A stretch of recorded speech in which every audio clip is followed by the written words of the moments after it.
part of being authentically Black is to have an authentic Black voice.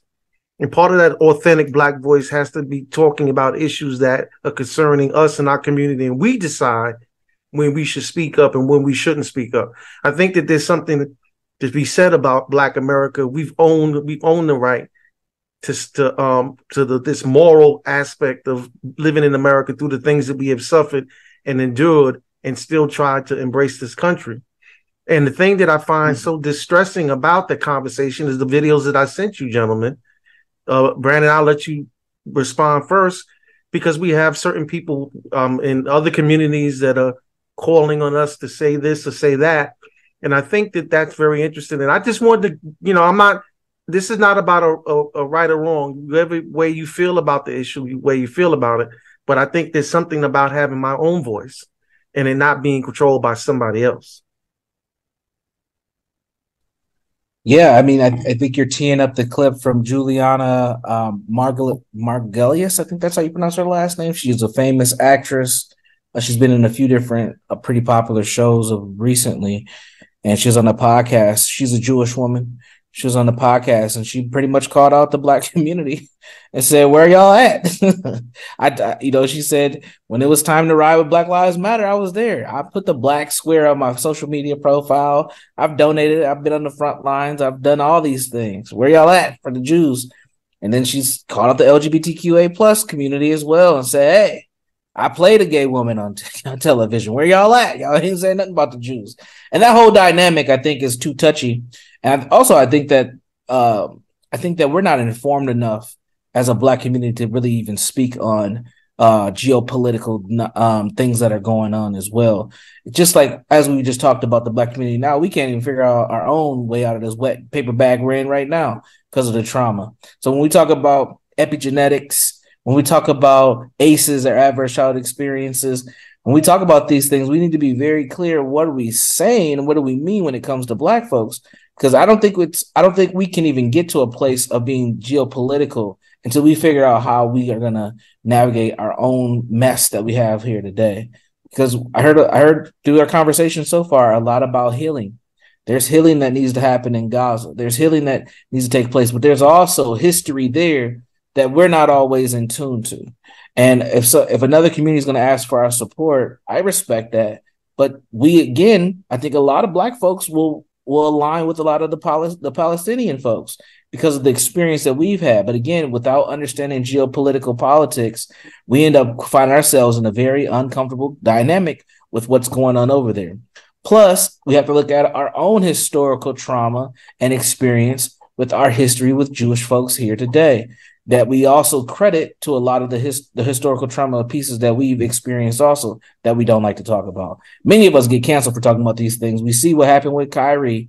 We see what happened with Kanye. We see what happened with Candace Owens. We see what happened to all these folks who start talking about Jewish folks. They get their hand slapped and things taken away from them. So there are bigger fish to fry, I think, for us here in the United States to get involved in that. But I also understand where she's coming from. Like, if you want me to ride for you, ride for me at the end of the day. And that's a concept that we understand very well in the Black community, but I don't think she's going to get the help she's asking for. I say it's complicated. I mean, at the centerpiece of the foundation of the nation of Israel was a Black man named Ralph Bunche. You name it, we've been at the centerpiece of everything. Everything is built around us. And so just in being who we are, etched and involved in geopolitics. We are the centerpiece of geopolitics. So we don't have to make effort. I mean, when you talk about the civil and human rights movement, folk I think it was a sister or brother, sister that stood in front of that tank in Tiananmen Square because they were modeling a nonviolent practice off of, the work that, marches in Selma and other places, we're building off of. I mean, who else would have, the crazy sense to stand in front of a military tank? But what's connected with that, that person did not resemble in any way any Black person anywhere, although there have been African and Black people in China, Russia, and every other part of the world. But they culturally connected in consciousness with us to such a level to where it's physical, it's emotional, it's psychological, and it's spiritual.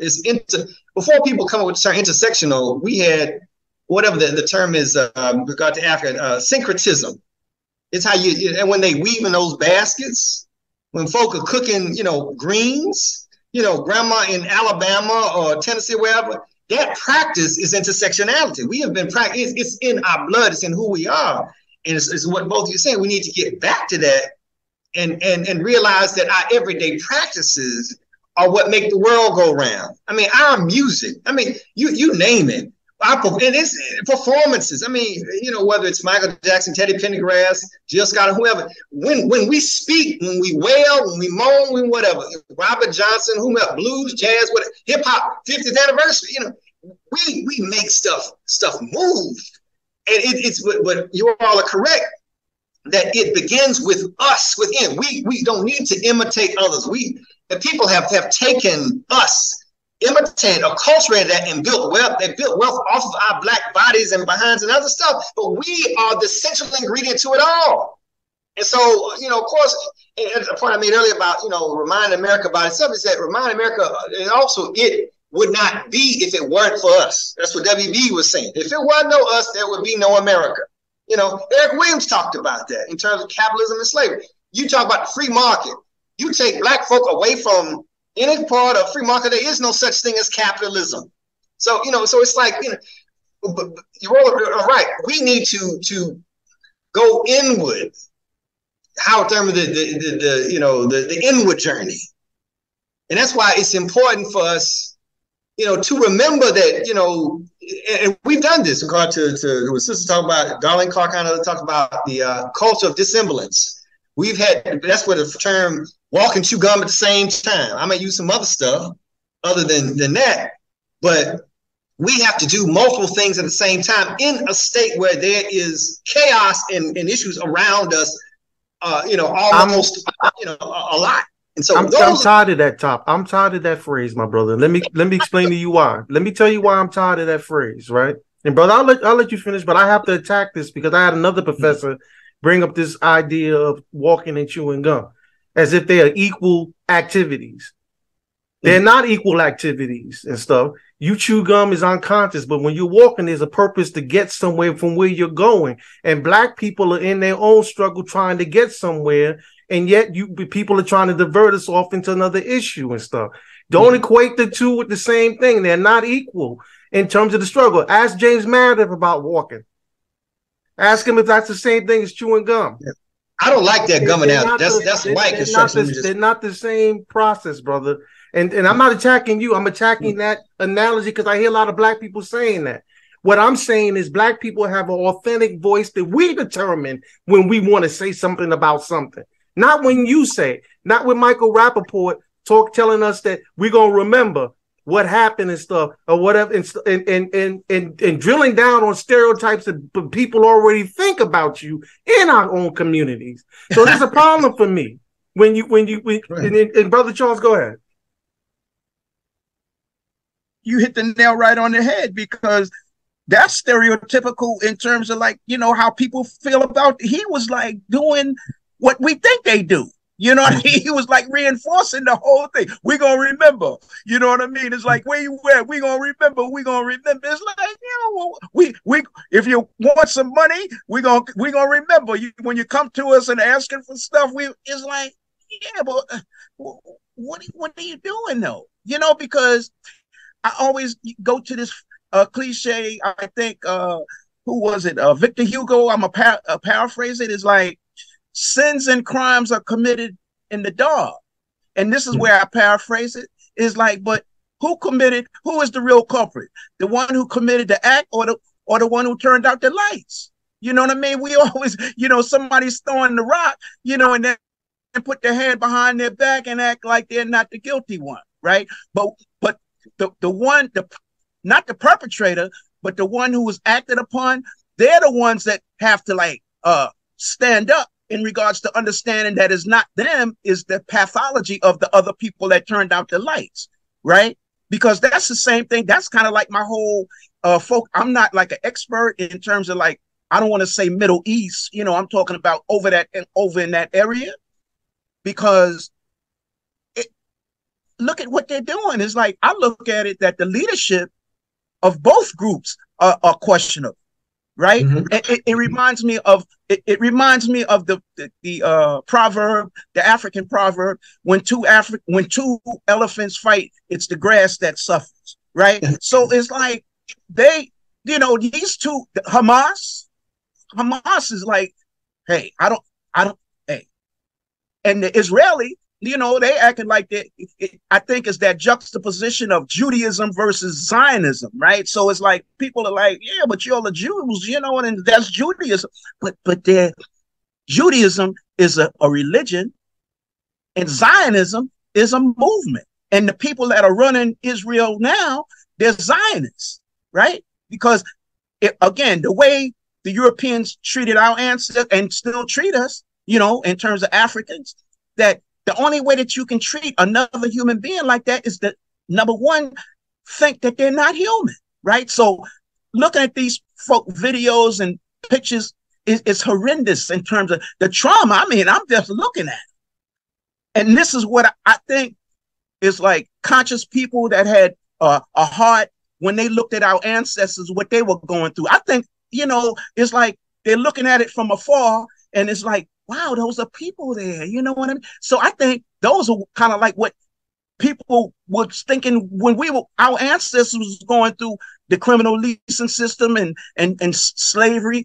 Is like, well, but they're human beings. Why are you treating them like this? And is that empathy that I don't know if it's more than sympathy, is the empathy, because we're still going through it. Again, dealing with these people that turn out the lights, and then throw the rock and then put their hands behind their backs. Oh, I don't have anything to do with it. I think it was one of y'all who talking about in terms of us being lazy and all that. All that is a projection. Those are them. Those are those people talking about themselves, but they think that they're talking about us, right? So, but that's a part and an important part of that whole paradigm, that part of the culture of the American creed. The most important ingredient is that there has to be denial. If there's no denial, it can't operate, because you have to deny those things, those qualities of human beings to move like the way you move, the way they move, right? So, hey, let me end there because I'm just going. But that's kind of like what I wanted to add to the conversation. You're on mute, Brother Zach. When someone inside believes and feels one way, but your exterior, if for whatever reason you believe that you have to give off an impression or some understanding or idea of the opposite of that, then maybe that may be a seed bed for schizophrenia, because then you are having this warring soul in whatever body that, and for us it's trying to keep us alive, but there is the opportunity for betrayal there. But it's like, what's going to tilt the scale in that direction? And Maurice, I agree with you wholeheartedly, but we have been so indoctrinated in the midst of that blizzard of whatever, with so much in terms of sayings and traditions and culture that is at variance and at odds with who we are, different from who we are, to where we're working to integrate that with what we know and then creating something different. And that's a hot mess, but with and through all that, we also are able to make innovation and create stuff. And part of our work is suturing that stuff together to connect and heal that. We'll try to connect and attend to those wounds within and with others. And if anything else, we should be given, much more credit for being wounded healers, with what one religious scholar talked about. We wounded, got wounds and, flesh wounds and other things all around. But we've still had to continue to work to overcome odds, to continue to make a living from generation to generation, even as others have been practicing decided or divide and conquer strategies and tactics against us. That's how Hamas even comes into being. The whole notion of Zionism is a British construct that was then colonially imposed upon folk who then were trying to deal with their own woundedness. But the question is, why wasn't another part of the world chosen? Why was that part of the world? Then let's look at how that part of the world is connected to other parts of the world that are connected to where our people originated. So that's why the work of getting to the source and staying focused on that is so important. And what you both are saying is so important. But it's like, how do we separate that noxious and toxic thinking and thoughts that are anathema to us, and then replenish into us the goodness and powerful stuff that can elevate and empower us. And a lot of times, it's like Bruce Lee had to have learned from an African master somewhere, because when you're trying to attack stuff on all sides and still function with some semblance of awareness and constructive power, that's a tall order. That's a chore. That's a challenge. But that's been our charge generation to generation. And we, of course, we have different parts because we've been scattered all over. And so we're talking about unity. Yeah, I mean, that's an ideal concept, but we have to, again, be realistic and say that takes a lot of work to bring all those parts together. Think about when you're trying to stitch a wound and what's required. We might have to go deeper. Also, we up at the surface, on the part where the flesh wound has taken place. We also have to attend to that. But oftentimes we haven't been able to apply the proper medicine within, because we've had to be on the run, yet again. So it's like, we're doing that stuff on the run, but but the byproduct of that, it's helped us develop an ability to be quick learners and quick thinkers. We take time, sit by water and get into deep thought. And we're deep, still waters run deep, but oftentimes we've had to accelerate that process faster. And of course, there are going to be errors and mistakes because we're having to operate on the run under duress. And so, we oftentimes our assessing needs to take that into consideration. So this is what I want to say, right? Because I'm not interested in giving an opinion on who's right or who's wrong in that particular situation. Because in my opinion, and Brandon, you come in after this, my opinion is this. It's the same opinion that John Donne said. Any man's death diminishes me because I'm involved in mankind. Okay, that's what I look at. I don't like seeing anything happening on either side. But what I am trying to get you to focus on is not the issue of what's happening there, the request or the demand for us to speak out on the issue. That is what the point was. It wasn't about who was right or wrong. I don't care about the geopolitical aspect of it. I'm talking about if we're talking about being our authentic Black self, then we have to have our own authentic Black voice. If Juliana Margulies wants to talk about what Jews have done and how they stood up for Black people, I would have rather you told me or said something to me like this, that your response would have been, well, Juliana, when did you stand up against Edward Blum, who single-handedly has destroyed voting rights or anything in this country? When you see that the Supreme Court comes down with a decision saying that individuals cannot bring a lawsuit again against any voting rights. But remember, it started with Edward Blum in the case Vera Bush versus Vera. This is what I'm talking about. You see, because we're so caught up in trying to defend the whole world. I'm talking about defending Black people. This is the struggle we have. So Brandon, go ahead, brother. We kept you out a long time. No, it's all good. No, and that's why my comments where I left off with the secret relationship between Blacks and Jews. It was just like, it's almost like when Joe Biden said, if you don't vote for me, you ain't Black. Like there's just this expectation that you're supposed to serve for who I am, and you're supposed to show up. And again, like I said, there's a lot that's in there that we don't even know about. We can't just show up to something that we're not informed on, especially when we got to take care of home base first. And that's my approach to this whole dynamic is, the audacity for her and Michael Rappaport and whoever else to just expect that we're supposed to just come and show up for them and show up in a way that they expect us to. That's wrong. At the end of the day, no matter what they do, no matter if they black out their social media pages when a Black man is killed by a police officer or whatever, that doesn't okay. And what? So we're supposed to do the same thing for you? Like, to me, I think that's kind of crazy. I don't know. And again, the geopolitics of the whole dynamic, I don't think we're informed enough to act on either way. And I think we need to let those folks handle their business in their country in their countries, and we handle ours here. This is the thing that bothered me about the whole situation when I saw all these black young brothers and sisters out there protesting. And you have a right to think any way you want. But where were you when Elijah McClain's mother was in court? Were you in the street for her when the two police officers got off killing him, when they injected him with ketamine and stuff? Where are you at with the brother? We was with the brother down there in Mississippi on the riverboat. He's still facing charges and stuff. We just saw another brother that in down there in Alabama and stuff. What about all of these things that are happening in this country that we just go by and allow it to say nothing about it as if it's normal? We've normalized a brutality of ourselves. And not just, and Brandon gonna agree with this, not just them doing it to us doing it to ourselves. Yeah, that's where I was gonna chime in. Where are you every weekend where we have, multiple black bodies dying, children, young people, every weekend, literally almost every day?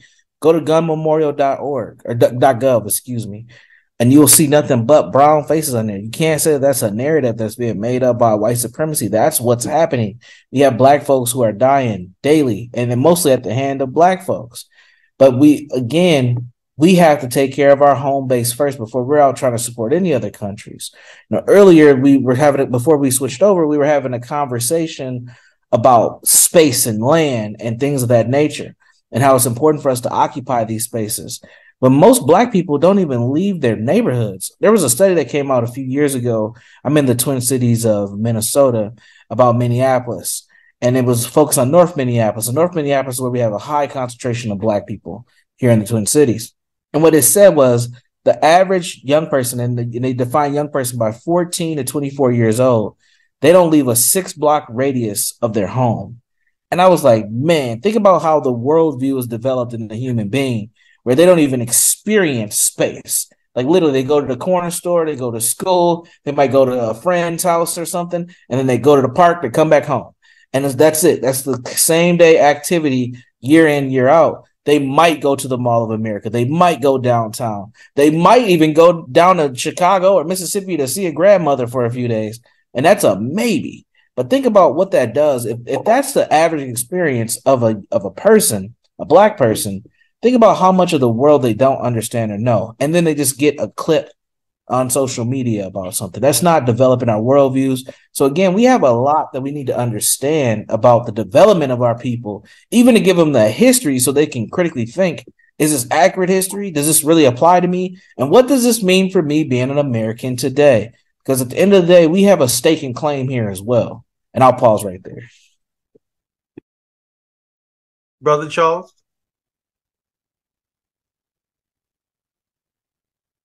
It's very difficult to try to unpack this, and I think that we're all hitting on all of it. Is again like the metaphor of we're in a dark room and everybody's touching something and they're talking about what they're touching, they're expressing what they're touching, and somebody comes in and turns on the light and they all touching the same elephant.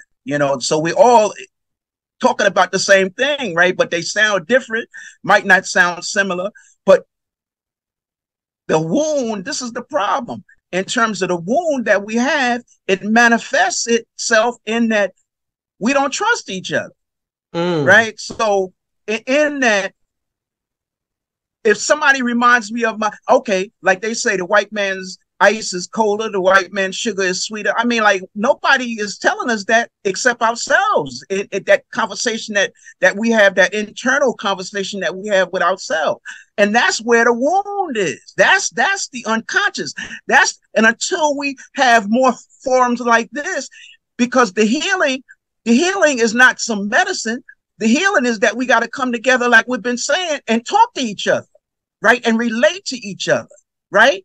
Because that's the only way that we're going to get out of this, right? In terms of understanding that, hey, even though I might not understand what you're saying, but it makes sense when we turn on the light because we're all talking about the same thing, right? So I think we have to all get on that same page again and understanding that one of my biggest pet peeves again is like organizations that are developed by Africans in America, African Americans, right? In that the model that we use is a Eurocentric model in terms of like management, administration, and all those kinds of things, right? Okay, so that's one, but we unconsciously, we just move in that direction and move in that way.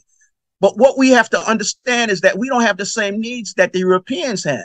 So in terms of developing an organization, that what we have to get on board with is not only, say, like, whatever the mission of the organization is number one, but also that has to be included in it is the healing of the people within the organization, right? Because the healing, we're well-adjusted adults on this conversation, but we all have triggers. We all are emotional in terms of things that are passed down to us that, again, that we haven't healed from.